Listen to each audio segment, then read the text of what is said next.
প্রতিদিন ধরা পড়ছে ঝাঁকে ঝাঁকে রূপালী ইলিশ, আসছে ট্রলার ভর্তি করে। বেচাকেনাও হচ্ছে শত শত মন। জেলে ক্রেতা বিক্রেতার হাক ডাকে যেন সবসময়ই সরগরম থাকে দেশের দ্বিতীয় বৃহত্তম মৎস্য অবতরণ কেন্দ্র বরগুনার পাথরঘাটা বিএফডিসি ঘাট।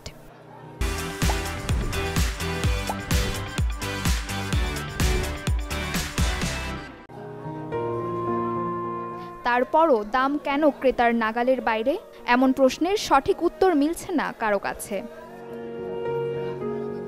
তবে ইলিশ আহরণ ও বিক্রির সাথে জড়িতরা বলছেন, জেলে থেকে ক্রেতা পর্যন্ত একটি ইলিশ পৌঁছাতে অন্তত ৪-৫ হাত ঘোরে। এতে মধ্যস্বত্বভোগীদের কারণেই প্রতি কেজি ইলিশ জেলের হাত থেকে ক্রেতা পর্যন্ত পৌঁছাতে বেড়ে যাচ্ছে ৪০০ থেকে ৫০০ টাকা পর্যন্ত। মাছ মারি নিয়ে আসলে ওই আড়তে আমরা মাছ উঠাবার পর ওইখানে তো পাইকার আসে। পাইকার আসলে ওই পাইকারের সাথে একটা ঘর করে যে এই ১০০০ টাকা কেজি এলে দাম কবা, কিন্তু আমার কিন্তু ২০০ টাকা ১০০ টাকা আমার দিতে, একটা ১০০ বা ২০০ এরকম ১০০ নিচ্ছি না আর কি। তাহলে দেখা যায় দাম আছে ১২০০ টাকা কেজি, সেইটা কইবে ৯০০ টাকা কেজি বা ৮০০ টাকা কেজি কইবে।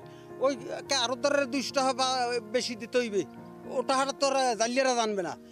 এইভাবে করিয়ে দেখা যায় যে আমি ৫০,০০০ টাকার মাছ বাঁচলাম, আড়তদারে হ্যার ২০,০০০ টাকা কামাই হয়েছে, আর আমার হয়েছে কয়টা, আমি ঘরে লেগে দিতে ২০,০০০ও পারি না কা। ওই আড়তদারে ওই দিক দিয়ে হারে এক চুরি, হে এবার কাটা দেয় ১০ টাকা ১২ টাকা নেয় হলে শতকরা। নদীর পাড়ে যদি এই মাছটা ১৫ টাকা বিক্রি হয় তাহলে ওর ব্যাডলই পড়ছে ১৫৭৫।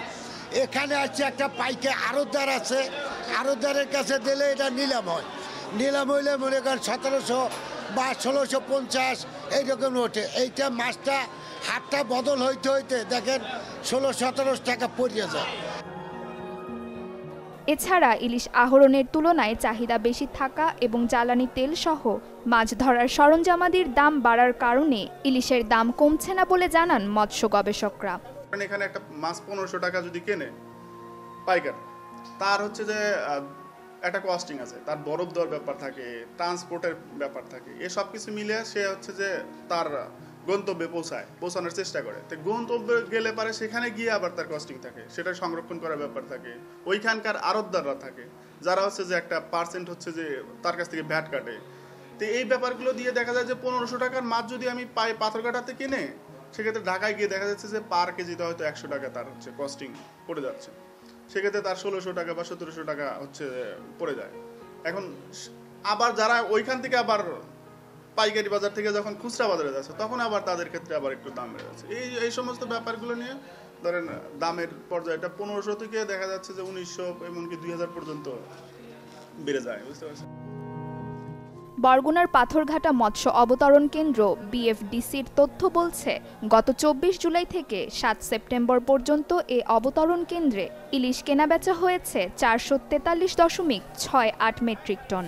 ২০২৩ সালের একই সময়ে বিক্রি হয়েছিল ৪৯৩.১৫ মেট্রিক টন, যা গত বছরের তুলনায় ৪৯.৪৭ মেট্রিক টন কম। Desk report, channel 24।